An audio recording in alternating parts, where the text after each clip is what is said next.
जय माता रानी दोस्तों, आप सभी का बहुत बहुत स्वागत है आपके अपने चैनल राधा कृष्ण ऑफिशियल में। उम्मीद करती हूँ आप लोग बहुत अच्छे होंगे। तो ये बताने के लिए कमेंट बॉक्स में जय श्री विष्णु जरूर लिखिएगा। तो चलिए दोस्तों, आज हम इस वीडियो में कार्तिक महात्म्य का 27वां अध्याय सुनेंगे। तो आप लोगों से निवेदन है कि आप लोग कार्तिक महात्म्य को सुनने के बाद में आप लोग वीडियो को लाइक और चैनल को सब्सक्राइब जरूर कर दीजिएगा, क्योंकि आपकी एक लाइक से मुझे बहुत ही मोटिवेट मिलता है। तो वीडियो को लाइक तो आप लोग जरूर ही कर दीजिएगा। तो चलिए सुनते हैं कार्तिक महात्म्य का 27वां अध्याय। तो जैसे कि आप लोगों ने पिछले अध्याय में सुना कि राजा चोल और विष्णुदास दोनों ही भगवान लक्ष्मीपति की आराधना में संलग्न थे। दोनों ही अपने अपने व्रत में स्थिर रहते थे और दोनों की ही संपूर्ण इंद्रियां तथा समस्त कर्म भगवान विष्णु को समर्पित हो चुके थे। इस अवस्था में उन दोनों ने दीर्घ काल तक व्यतीत किया। अब आप इसके आगे की महात्म्य का अध्याय कीजिए। पार्षदों ने कहा, एक दिन की बात है, विष्णुदास ने नित्य कर्म करने के पश्चात भोजन तैयार किया, किंतु कोई छिपकर उसे चुरा ले गया। विष्णुदास ने देखा भोजन नहीं है, परंतु उन्होंने दोबारा भोजन नहीं बनाया, क्योंकि ऐसा करने पर सायंकाल की पूजा के लिए उन्हें अवकाश नहीं मिलता। अतः प्रतिदिन के नियम का भंग हो जाने का भय था।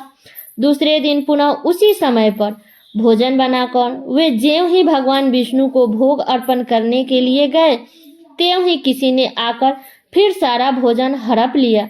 इस प्रकार 7 दिन तक लगातार कोई उनका भोजन चुराकर ले जाता रहा। इससे विष्णुदास को बड़ा विस्मय हुआ। वे मन ही मन इस प्रकार विचार करने लगे कि आहो, कौन प्रतिदिन आकर मेरी रसोई चुरा ले जाता है। यदि दोबारा रसोई बनाकर भोजन करता हूँ तो सायंकाल की पूजा छूट जाती है। यदि रसोई बनाकर तुरंत ही भोजन कर लेना उचित हो तो मुझसे ये नहीं होगा, क्योंकि भगवान विष्णु को सब कुछ अर्पण किए बिना कोई भी वैष्णव भोजन नहीं करता है। आज उपवास करते मुझे 7 दिन हो गए। इस प्रकार मैं व्रत में कब तक स्थिर रह सकता हूँ। अच्छा, आज मैं रसोई की भली भांति रक्षा करूँगा। ऐसा निश्चय करके भोजन बनाने के पश्चात वे वहीं कहीं छुपकर खड़े हो गए। इतने में ही उन्हें एक चंडाल दिखाई दिया, जो रसोई का अन्न हड़कर ले जाने के लिए तैयार खड़ा था। भूख के मारे उसका सारा शरीर दुर्बल हो गया था। मुख पर दीनता छा रही थी। शरीर में हाड़ और चाम के सिवा कुछ शेष नहीं बचा था। उसे देख करके श्रेष्ठ ब्राह्मण विष्णुदास का हृदय करुणा से भर आया। उन्होंने भोजन चुराने वाले चंडाल की ओर देखकर कहा, भैया जरा ठहरो, क्यों रूखा सूखा खाते हो, या घी तो ले लो। इस प्रकार कहते हुए विप्रवर विष्णुदास को आते देख बज चंडाल भय के मारे बड़े वेग से भागा और कुछ ही दूरी पर मूर्छित होकर गिर पड़ा।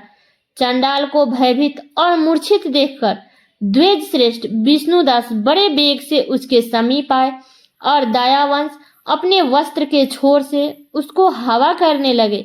तदंतर जब वह उठकर खड़ा हुआ, तब विष्णुदास ने देखा वहां चंडाल नहीं, बल्कि साक्षात नारायण ही शंख चक्र और गदा धारण किए हुए सामने उपस्थित हैं। अपने प्रभु को प्रत्यक्ष देखकर विष्णुदास सात्विक भाव से वशीभूत हो गए। वे स्तुति और नमस्कार करने में भी समर्थ न हो सके। तब भगवान ने सात्विक व्रत का पालन करने वाले अपने भक्त विष्णुदास को छाती से लगा लिया और उन्हें अपने जैसा रूप देकर बैकुंठ धाम को ले चले। उस समय यज्ञ में दीक्षित हुए राजा चोल ने देखा विष्णुदास एक श्रेष्ठ विमान पर बैठकर भगवान विष्णु के समीप जा रहे हैं। विष्णुदास को बैकुंठ धाम में जाते देख राजा ने शीघ्र ही अपने गुरु महर्षि मुंद्राल को बुलवाया और इस प्रकार कहना आरंभ किया कि जिसके साथ स्पर्ध करके मैंने इस यज्ञ दान आदि कर्मों का अनुष्ठान किया है, वह ब्राह्मण आज भगवान विष्णु का रूप धारण करके मुझसे पहले ही बैकुंठ धाम को जा रहा है। मैं इस वैष्णो धाम में भली भांति दीक्षित होकर अग्नि में हवन किया और दान आदि के द्वारा ब्राह्मणों का मनोरथ पूर्ण किया। तथापि अभी तक भगवान विष्णु मुझ पर प्रसन्न नहीं हुए और इस विष्णुदास को केवल भक्ति के ही कारण श्री हरि ने प्रत्यक्ष दर्शन दिया। अतः जान पड़ता है कि भगवान विष्णु केवल दान और यज्ञ से प्रसन्न नहीं होते हैं, उन प्रभु का दर्शन कराने में भक्ति ही प्रधान कारण है। दोनों पार्षदों ने कहा। इस प्रकार कहकर राजा ने अपने भांजे को राज सिंहासन पर अभिषिक्त कर दिया।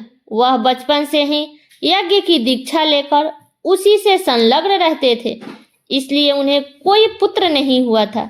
यही कारण है कि उस देश में अब तक भांजे ही राज्य में उत्तराधिकारी होते हैं।